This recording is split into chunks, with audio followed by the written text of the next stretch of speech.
Bonjour, ici Message Lumière de la famille Myriam. Bienvenue à toi aujourd'hui. Ici de la Russie, on est heureuse, moi et mes petites sœurs, de venir te rencontrer. Puis, parfois il nous semble qu'à travers le Message Lumière, c'est toi qui nous fais une visite dans notre petit coin un peu perdu de la steppe. Aujourd'hui, l'Évangile est surprenant. Il est selon Saint Jean. En ce temps-là, Jésus enseignait au temple de Jérusalem. Dans la foule, on avait entendu ces paroles et les uns disaient « C'est vraiment lui, le prophète annoncé ». D'autres disaient « C'est lui, le Christ ». Mais d'autres encore demandaient « Le Christ peut-il venir de Galilée ?» L'Écriture ne dit-elle pas que c'est de la descendance de David, de Bethléem, le village de David, que vient le Christ? C'est ainsi que la foule se divisa à cause de lui.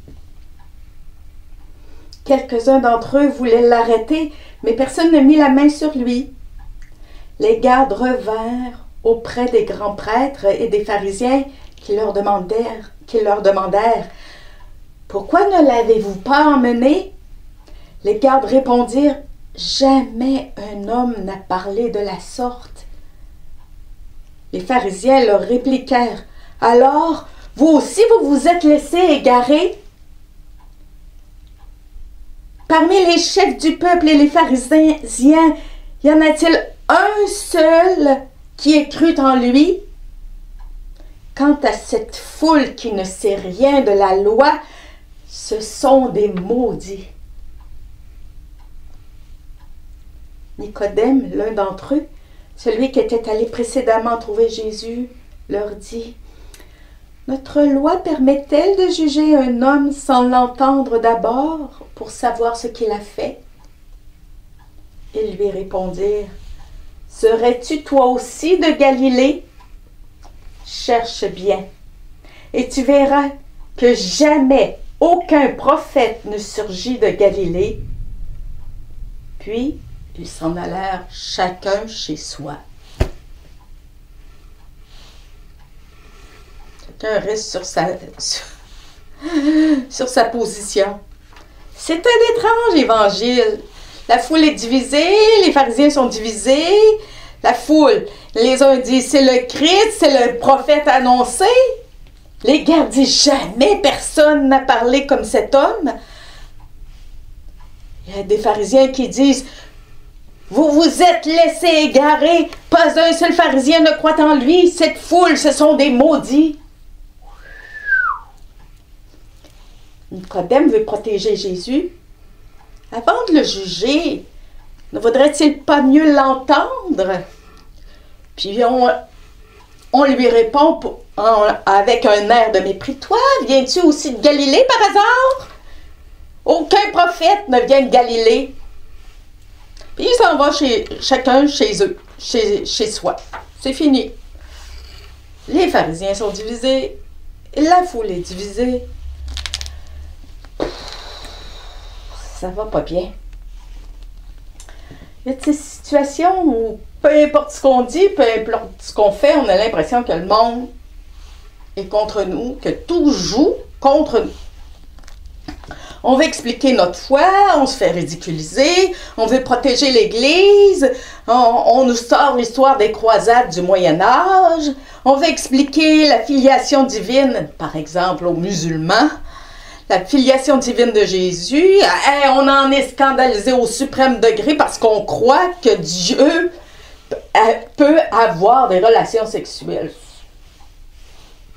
Il y a des situations où on a l'impression que tout tourne contre nous, que la seule chose que Dieu attend de nous, c'est qu'on souffre en silence, puis qu'on unisse nos souffrances à celles de Jésus. Jésus veut rassembler l'humanité tout entière. Ici, la foule est divisée, les pharisiens sont divisés, mais Jésus a un but, à rassembler l'humanité tout entière. Mais cette unité ne se fera pas sans la croix. Et moi, quand je souffre physiquement, psychologiquement, spirituellement, c'est que Dieu veut que j'unisse cette souffrance, peu importe laquelle, à celle de Jésus. J'ai entendu un prêtre qui disait, qu'est-ce qu'on peut donner à Dieu? Qu'est-ce qu'on peut donner à Dieu? On a tout reçu. Nos talents, notre cœur, nos yeux, nos oreilles, notre corps a été donné par Dieu, nos idées sont données par Dieu. Ce sont des talents qu'on a reçus de Dieu. Mais il y a une chose qu'on peut offrir à Dieu, que Dieu ne veut pas, mais qu'on peut offrir à Dieu, c'est notre souffrance. La souffrance, Dieu ne l'avait pas pour nous. Dieu nous veut heureux. Dans sa grande bonté, il ne peut pas vouloir qu'on souffre, mais Dieu permet la souffrance parce qu'il sait que c'est un chemin. C'est le meilleur chemin qui va nous faire ressembler à Jésus. Dieu permet la souffrance pour qu'on la lui offre par Jésus, qu'on l'unisse à celle de Jésus pour qu'elle obtienne une puissance rédemptrice. Parce que Jésus, c'est par la souffrance qu'il a appris l'obéissance, qu'il est devenu jusqu'au bout, jusqu'à l'extrême, qu'il est devenu fils. Et notre souffrance, unie à celle de Jésus, a deux effets. Le premier, c'est qu'elle nous façonne à l'image du Fils de Dieu, de Jésus. Elle nous fait devenir fils. Et le deuxième effet, si on l'offre avec Jésus, à celle de Jésus, elle a une puissance rédemptrice. Elle contribue au salut de nos frères, à notre propre salut et au salut de nos frères. On chante « Voilà l'homme, c'est toi, c'est moi, c'est nous, consacrés pour offrir l'univers. » Dieu permet la souffrance, même la souffrance injuste du juste, pour le salut du monde. Offrons, c'est le défi qui nous est lancé aujourd'hui à travers cet évangile qui nous montre une souffrance qui semble ridicule, souffrir en silence, unis à notre Sauveur, pour rassembler, pour offrir l'univers et devenir de vrais fils comme Jésus. Au revoir et à demain.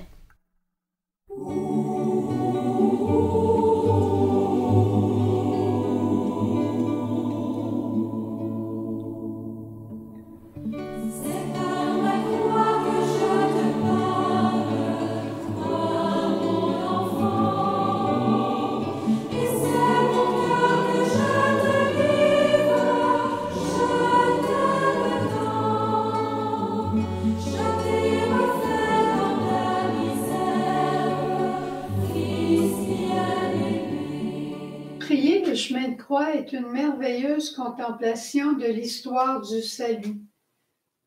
La troisième station, Jésus tombe pour la première fois. Nous t'adorons, Jésus, et nous te bénissons, parce que tu as racheté le monde par ta sainte croix. Je me suis fait faible avec les faibles, afin de gagner les faibles. Je me suis fait tout à tous, afin d'en sauver à tout prix quelques-uns. Jésus, quand je te vois devenir mon frère, Jésus, quand je te vois devenu mon frère par la croix. Jésus, quand je te vois, qui dit oui à ton Père. Jésus, quand je te vois, qui dit oui à la croix.